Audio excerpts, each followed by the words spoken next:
My name is Eric Mitchell. I am 38 years old, and I spent most of my adult life as a captain in the United States Army. I did not expect that a single night at a fundraiser would make me question everything I believed about honor, respect, and where I truly belonged. The fundraiser was held in a downtown hotel that looked more like a palace than a place meant to honor veterans. Crystal chandeliers hung low, throwing warm light over marble floors and tables dressed in white linen.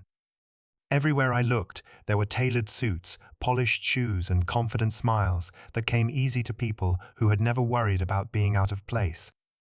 I stood near the edge of the room, hands clasped behind my back, wearing the same service uniform I had worn for years. The fabric was clean but clearly worn, softened by time and long days, the cuffs slightly faded, no matter how often I had pressed them. That uniform had been with me through deployments, memorials, and quiet moments I never talked about, and I wore it that night because it felt honest. Around me, conversations floated by about investments, connections, and upcoming promotions. Laughter came quick and loud, the kind that fills space and demands attention. I tried to focus on the purpose of the night, the reason I had agreed to come, which was supposed to be about supporting veterans who did not have voices in rooms like this. That was when I noticed her, the wife of a 3-star general, standing with a small group near the center of the ballroom. She looked at me the way people look at something they find mildly amusing, but beneath them. Her eyes moved from my face to my uniform, then back again, and a smile formed that was sharp rather than kind. She said something about how quaint it was to see old uniforms still making appearances at events like this. Her voice was loud enough that others nearby heard, and a few of them laughed in that uncomfortable way people do when they are not sure if they should. She gestured casually, as if my years of service were a costume that no longer fit the setting. I felt the heat rise in my chest, the instinct to respond, fighting against years of training that taught me to stay composed. My hands tightened, but my face stayed still. I said nothing because in that moment, silence felt safer than letting emotion speak. What hurt most was not the comment itself, but the ease with which it was delivered. There was no hesitation, no awareness that she was speaking to someone who had given a part of his life to the same institution that had elevated her husband. To her, I was background noise, a reminder of something outdated and inconvenient. I looked around the room and realized how alone I felt standing there. The medals on the walls, the speeches about sacrifice, all of it suddenly felt hollow. I had walked into that fundraiser believing I was among people who understood service, but I was wrong. That night I learned that respect is often conditional, and dignity can be ignored when it no longer looks impressive. I left the ballroom with my uniform still straight and my head held high, but something inside me had been deeply shaken. I did not know it yet, but that moment was the beginning of a conflict I could no longer ignore. When I got home that night, I didn't turn on the lights. I just sat in the dark, still in uniform, the silence of my living room wrapping around me like the desert air used to during overnight patrols. The hurt from the fundraiser hadn't faded. If anything, it had settled deeper, sitting heavy in my chest in a way I hadn't felt in years. I thought about the men I served with, about the times we sat shoulder to shoulder saying nothing because silence was often safer than words. We were trained to carry weight quietly, to bleed without making a scene, and I realized I had brought that same instinct home with me. But this was different. What I felt now wasn't just sadness. It was confusion, maybe even shame. Not because of the uniform I wore, but because for the first time I questioned whether it still meant anything to anyone outside the service. Those years overseas had shaped every part of me. The discipline, the sacrifice, the constant awareness that any moment could be your last. And yet, a single comment from someone who'd never stepped foot in a war zone had managed to shake the foundation I stood on. I looked down at my hands. They didn't shake like they used to after firefights, but the ache was just as real. There was a time I believed that honor would shield me. That quiet service was enough. But sitting there in the dark, I wasn't sure anymore. I wanted to forget her face, the way she looked at me like I didn't belong. But I couldn't. That moment followed me home and refused to leave. And deep down, I knew I couldn't just let it pass. Something had to change. It was close to midnight when my phone buzzed. I almost ignored it, assuming it was another late-night spam call or a message I didn't want to read. But something about the number caught my eye. It wasn't saved yet. It felt familiar, like a ghost reaching out from a part of my life I'd locked away. The message was short. No greeting, no name. Just a file attachment and a line of text. Thought you should see this. It was signed with a nickname only a handful of people from my old unit would know. My heart thudded once heavy as I downloaded the file. What I saw made my stomach tighten. Documents were transfers, internal memos. It all pointed to something ugly. General Stanford, the same man whose wife had mocked me just hours ago, was using defense contracts to funnel money into shell companies tied to his private accounts. I scrolled in disbelief. It didn't make sense at first. This man had built a career on image discipline power. But the more I read, the more it lined up with whispers I'd heard during my last deployment. Things I ignored because I didn't want to believe them. My pulse picked up.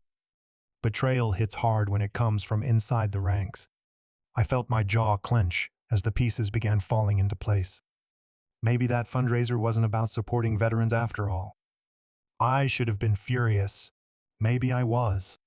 But more than anything, I felt a shift deep inside me. A need to act. To understand how deep this went. To figure out who else knew. The rules had changed, and I wasn't sure I could keep playing by the old ones anymore. I found Lou Daniels living out in the outskirts of town in a modest place, tucked behind a grove of pine trees. It looked like the kind of place where a man went to be forgotten to live quietly with the ghosts he didn't talk about. I hadn't seen him in nearly 5 years, not since the day he was forced out of the army with a vague, dishonorable whisper attached to his name.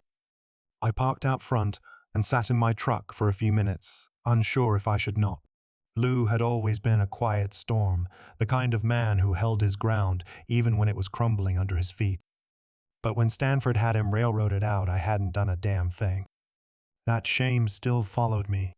He opened the door before I even reached the porch, like he'd been watching. Same square shoulders, same hard eyes. A little more gray in the beard maybe, but Lau was still low. For a second, neither of us spoke. Then he just stepped aside and let me in. His living room was simple.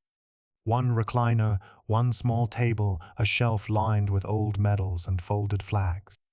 I didn't have to explain why I was there. He just nodded once when I mentioned the message. Said he figured it was only a matter of time. I pulled out the files, spread them across the coffee table. He leaned over them slowly, eyes scanning like a man checking for traps. When he finally looked up, his voice was low. It's real. All of it. I knew it then, even before he said more. Lou had seen this, long before I had. And no one listened. He poured us both a glass of bourbon. We sat in silence for a bit. Not awkward. Familiar. Like we were back in a tent after a long mission waiting for the sun to rise. He started talking carefully at first, then with more weight. Told me how Stanford cut deals overseas, skimmed contracts, used charity funds to launder money. When Lou tried to blow the whistle, he was painted as unstable. Given a medical discharge under the radar. He lost his pension, his reputation, and worst of all, his voice. That broke something in me. Because if it could happen to him, it could happen to any of us. The anger I'd buried came to the surface, but Lou held up a hand. This isn't about payback, he said. It's about something bigger. Our name. The Army's name. The men who didn't make it back, and the ones still fighting invisible wars at home. They deserved better. That was the moment something shifted in me. Not just the need to expose Stanford, but the need to take back what had been tarnished. This wasn't about proving a point. It was about protecting the one thing we still had left on her. We talked strategy late into the night. Lou still had contacts. Journalists who owed him favors. Lawyers with a bone to pick. I had access to veteran networks and public platforms. Together we had enough to start pulling the thread. Before I left, he grabbed my shoulder, the way only someone who's dragged you through hell can. He looked me in the eye and said he'd stand with me. Not because he needed revenge, but because some fights you don't walk away from, even if they're not on the battlefield. As I drove away, I realized something. I wasn't alone anymore. And for the first time since that fundraiser, I didn't feel ashamed of the uniform in my closet. I felt ready. We didn't move fast. We moved smart. Lou and I knew that if we rushed this, the system would crush us before we got close to exposing the truth. First, we built a trail. I took the financial records and scrubbed them clean for presentation. Lou reached out to his old contact, a retired military accountant who still had deep ties with several donors connected to Stanford's charity. We arranged quiet meetings. Nothing dramatic. Just a few cups of coffee in quiet cafes where trust was earned one page at a time. When the numbers came out, jaws clenched. You could see the discomfort in their eyes, like they were realizing they'd helped fund something rotten. At first, no one wanted to move. Too much risk. Too much image at stake. But Lou reminded them what silence had already cost him. And I reminded them what it meant to wear a uniform and still be disrespected in a room meant to honor it. One by one, they started leaning in. Private support turned into quiet funding for our legal prep. Stanford's allies began hearing whispers, and the pressure spread like oil in water. A few more documents leaked. We made sure of that. Just enough to make people ask questions, but not enough to tip our full hand. Stanford started tightening his circle. You could feel it. His public appearances became less frequent. His wife stopped attending galas. He launched a PR push highlighting new veteran outreach programs, all smoke and mirrors. But behind the scenes, he was calling donors, trying to secure loyalty, make threats. We countered with facts, screenshots, wire transfers, meeting minutes. We never spoke publicly, but we never stayed quiet either. Everything we needed was building toward one moment. The National Veterans Leadership Summit. It was the biggest event of the year. Generals, donors, media, and thousands of veterans filled the ballroom at a Washington hotel. The same kind of place where I had once been laughed at. But this time I wasn't on the sidelines. Lou and I arrived separately. We kept our heads down, avoided eye contact. We knew Stanford would be there. And we knew we had one shot to put everything on the table. No rumors. No leaks. Just the truth, all of it, with no place left to hide. Halfway through the second panel, they opened the floor for discussion. That was our moment. I stood up slowly, dressed in the same uniform from the fundraiser. The same faded cuffs. My voice was calm, but it cut through the room like a switch flipping on. I introduced myself. Eric Mitchell, Captain, retired. Then I said there was something I needed to share on behalf of veterans who'd been overlooked, silenced, and used. My hands didn't shake, but I could feel every eye on me. Stanford sat at the head table, frozen, his smile brittle. I reached into my folder and laid out the documents. Slide by slide, line by line. I didn't embellish, just the facts. Wire transfers from Stanford's private charities to shell accounts. Contract kickbacks. Misuse of federal veteran funds. Falsified audits. The room was dead quiet. No coughs. No whispers. Just breathing.